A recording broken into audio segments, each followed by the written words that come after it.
Welcome to the deep dive. Ever wonder why your cat treats your new shoes like a personal bathroom? Or maybe thinks the entire neighborhood is their territory. Exactly. Or gets a little too friendly with the sofa cushions. Right. Well, today we're diving into some of those, let's say, common feline behavioral concerns. We are. We're looking specifically at marking, roaming, and mounting in cats. And we've got a really solid source for this. It's an excerpt from a veterinary guide. It lays out the basics, the signs, causes, how vets diagnose these things. And how to manage them, which is key. Absolutely. It covers the treatments, too. So our mission today, really, is to understand why cats do these things. How do we tell normal cat behavior, even if it's, undesirable for us from something that might actually be a medical issue? And then explore the strategies available to help manage it all. Okay, let's jump in. First up, defining these behaviors. What exactly is urine marking? Is it just peeing outside the box? Not quite. The guide makes a clear distinction. Urine marking isn't about emptying a full bladder. It's communication. Communication, like leaving little scent messages. Precisely. Depositing small amounts of urine, usually on vertical surfaces. That's the classic spraying behavior, right? Tail up, quivering. But they might also mark horizontal things, especially new items in the house. It's all about sending a signal, could be territorial, sexual, or even related to conflict or anxiety. Wow. And the guide mentions this is pretty common. Very. It apparently accounts for something like 30% of feline behavior problems reported to vets, so it's significant. 30%? Okay. That's huge. Now, what about roaming? That seems a bit more straightforward. Cat wants out, cat goes out. Well, yes and no. It's often driven by pretty basic instincts. The guide points to searching for mates, obviously, but also patrolling territory, looking for food. Or just curiosity, like sensory enrichment. Exactly. New smells, new sights. It's that exploratory drive. Got it. And mounting. We kind of know what that looks like, but what's the underlying reason, according to the guide? It's often linked to mating behavior, especially in intact males, no surprise there. But it can also be, well, a form of masturbation, even directed at inanimate objects, or sometimes other cats, or even people. Okay, so who are we typically talking about here? Which cats are most likely to show these behaviors? For marking and roaming, the guide points strongly towards intact males, particularly if there are females in heat around. Makes sense. But, and this is important, it's not only them, intact females can do it too, and even neutered or spayed cats sometimes. Oh, really? Even after they're fixed? Yep. The guide says there's no specific age or breed link either. It's quite widespread. Huh.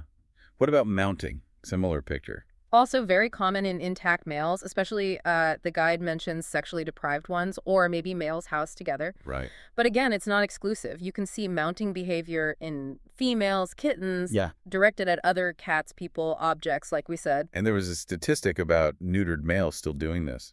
Yes, that's right. The guide notes that roaming, marking, and mounting can still be seen in about 5 to 10% of males, even after neutering. Good to know. So neutering helps, but it's not always a 100% fix for the behavior itself. Exactly. It addresses the hormonal drive significantly, but other factors can still be at play. Okay, let's move on to recognizing the signs. How can you, the listener, tell if your cat is actually urine marking versus just having an accident? Yeah, this is where observation is key. The guide describes the typical marking posture. Cat backs up to something vertical, tail straight up, maybe quivering, and then they spray a small jet of urine backward.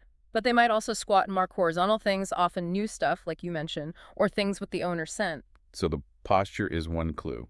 What else? The amount and location are critical. Marking is typically small amounts of urine in multiple places. And crucially, the cat is usually still using the litter box perfectly normally for both urination and defecation otherwise. That's the big differentiator then. Yeah. Normal litter box habits continue alongside the marking. Generally, yes. That's a key point the guide makes. Okay. And signs of roaming. Is it just noticing your cat is gone a lot? Pretty much. It's seeing the cat trying to dash out the door, or if they have outdoor access, maybe they're staying out longer than usual, or you hear they're venturing further away. Right. And mounting signs are just seeing it happen. Essentially, yes. Observing the cat actually mounting another cat, a person, or an object. That's the sign. All right. Let's get into the why. What are the underlying causes or risk factors here? Starting with urine marking again. The guide frames marking primarily as communication, like we said. It's often about defining territory. This is mine. Okay. It can also signal aggression or intent towards other cats or have reproductive motivations. And anxiety is a big one, too. Anxiety. Like from what? Stress from other cats in the house is a major factor. The guide says higher cat density increases the likelihood, especially if there are tense relationships. Even seeing outdoor cats through the window can trigger indoor marking. So even a single cat could mark out of anxiety. Yes, absolutely. It's not just a multi-cat household issue, though it's more common there. Interesting. What drives roaming fundamentally? It often comes back to those basic needs we mentioned: environmental enrichment, seeking new experiences, looking for food, or for intact cats, seeking baits. And are certain cats more likely to roam? The guide suggests yes. Cats that used to live outdoors, intact males, obviously, and also cats living in, well, kind of barren or unstimulating indoor environments. They're basically looking for something more. Makes sense. They're seeking adventure, so to speak. In a way, yeah. And mounting. What are the triggers or causes there, besides the obvious hormonal ones? The guide mentions sexual deprivation or maybe social isolation in males. Even males housed together might do it. It seems like a lack of appropriate outlets or social interactions might contribute. Okay, this is all super helpful for understanding why it might be happening. But the really crucial part is distinguishing this from a medical problem, right? Absolutely critical, especially with anything involving urination outside the box. The guide is very clear. The first step with suspected urine marking is ruling out medical causes, specifically lower urinary tract disease. How does that look different, usually? Well, inappropriate urination due to a medical issue often involves larger volumes of urine, maybe in just one or two spots consistently rather than small amounts everywhere. Okay. And importantly, you might see a decrease in normal litter box use. A cat with a UTI or crystals might start avoiding the box because it hurts, for instance. They might stop using it for pee or maybe even for poop, too. Whereas the marking cat usually keeps using the box normally. That's the general pattern the guide describes, yes. They use the box for elimination, but mark elsewhere for communication. Got it. So changes in overall litter box use are a big red flag for medical issues. Definitely. And roaming, too, actually. Sometimes a cat who feels sick will try to hide or isolate themselves, which could look like roaming, so a sudden change there warrants a vet check. Good point. Yeah. Any other medical consideration for marking or mounting? The guide also brings up hormonal factors beyond just being intact. Things like exposure to testosterone very early in life, or maybe receiving steroid treatments. And crucially, the possibility of retained testicular tissue in a cat that was supposedly neutered. Ah, so the neutering might not have been complete. It's possible, and something a vet would consider if a neutered male is showing strong marking or mounting behavior. Okay. So what diagnostics would a vet typically run? For roaming and mounting, basic lab work, blood counts, chemistry, urinalysis are often normal, according to the guide, but they're still important to rule out other problems and get a baseline. Right. For suspected urine arcing, a urinalysis is essential to check for infection, crystals, inflammation, etc. Blood work can also check for things like hyperthyroidism, which the guide notes can sometimes increase irritability and contribute to marking. And imaging, like x-rays. Maybe, yeah. If the lab tests suggest a urinary tract problem, the vet might recommend radiographs or an ultrasound to get a better look. And for that, retained testicle possibility. Right. There are specific hormone tests that can be done to check for testosterone levels consistent with testicular tissue. Okay, so rule out medical first. Mm. Then, if it seems truly behavioral, what are the treatment strategies? Let's start with urine marking. First off, if the cat isn't spayed or neutered, that's step one. Get that done. Makes sense. If it's a multi-cat home and overcrowding or conflict seems likely, reducing the number of cats might be considered, though that's obviously a tough one. Yeah, not always practical. What else? Providing alternative, acceptable places for marking. This is interesting.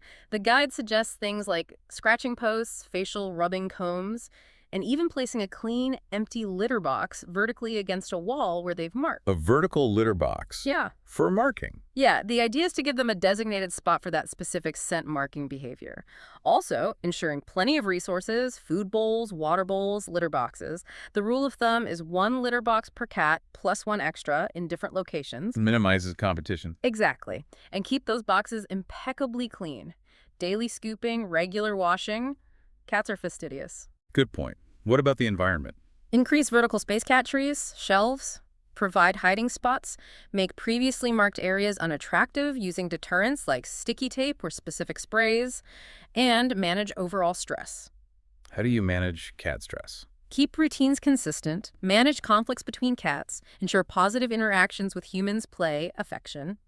If outdoor cats are a trigger, block visual access, use deterrents outside. So lots of environmental tweaks. Yes. The guide also mentions maybe adjusting outdoor access could be more, controlled access could be less, depending on the situation. And using synthetic pheromones, like the F3 facial pheromone, can help create a sense of calm. And medication. That's an option, too, for persistent cases. Meds like fluoxetine or clomipramine are mentioned, but always under vet supervision due to side effects and interactions. Sometimes lorazepam if anxiety is really prominent. Okay, that's a lot for marking. What about managing roaming? Again, neutering if intact is primary. Then it's about management and prevention, using double barriers at doors or confining the cat away from exits when people are coming and going. Physical prevention. Right. And providing safe outdoor access, if possible, a catio, secure fencing, leash training. Enriching the indoor environment is huge, too. How so? More interactive play, puzzle feeders, hiding treats. Making inside more interesting reduces the drive to seek thrills outside. The guide also suggests feeding them right when they come back inside. Positive reinforcement for returning. Exactly. And removing outdoor reinforcements, deterring other cats from the yard, asking neighbors not to feed them, and absolutely vital, make sure they have ID, tags, and a microchip. And meds for roaming. The guide says medications are generally not recommended for roaming itself. Got it. Okay, finally, tackling mounting behavior. Neutering first if they're intact. Right. Then it's about interruption and redirection. When you see it happening, gently interrupt and immediately engage the cat in an appropriate activity, like playing with a toy. Distraction, basically. Yes.